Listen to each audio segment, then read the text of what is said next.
taking that hidden treasure and nobody can stop me!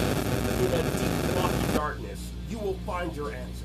This is the only hint left by Goldie Roger, king of the pirates, after he hides an invaluable treasure on the island where the Great Pirate Festival, the setting of Onepiece Stampede, takes place.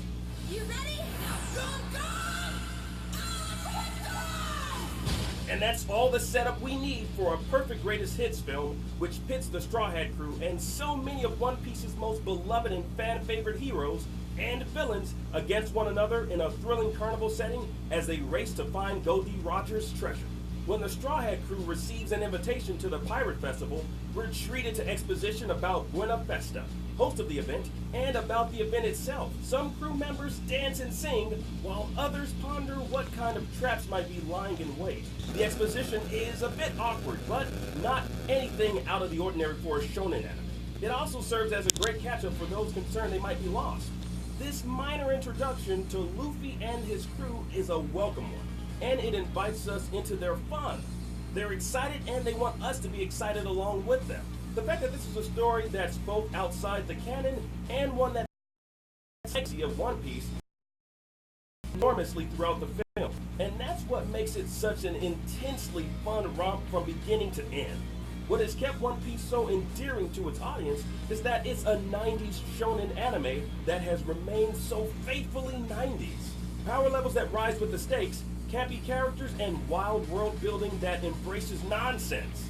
Decades-old sound effects iconic to the series. Tasteful usage of CGI. All of these elements help One Piece keep the blessed flame of 90s shonen alive. One Piece Stampede introduces two main villains. Bullet, former member of Goldie Roger's crew, whose name is pronounced like mullet in the dub because, well, he has an enormous mullet. And the mystery mastermind behind the film's events. No spoilers for their identity here, but it isn't hard to guess.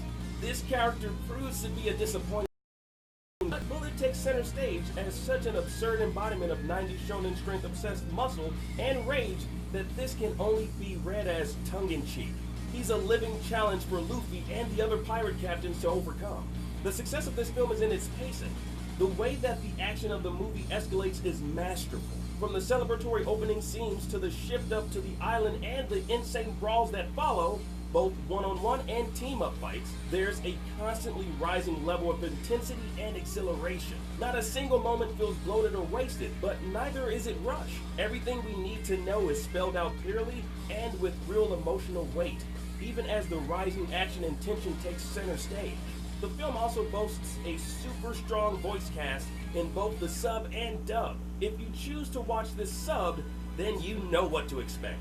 The Japanese cast perfectly matches the campy mood and exaggerated thrills.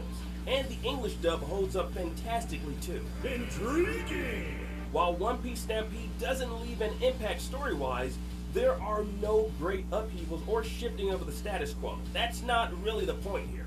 This movie is a celebration of the legacy of One Piece. It reminds us how far Luffy and the Straw Hat Crew have come. It basks in the absurdities of 90s shonen and boasts about One Piece's own faithfulness to itself and its tone. One Piece, after all, is a wonderful reminder that the journey is far more important than the destination. One Piece Stampede pays homage to that philosophy, and it does so with pomp and ceremony, and a whole lot of flying fists. I'm coming!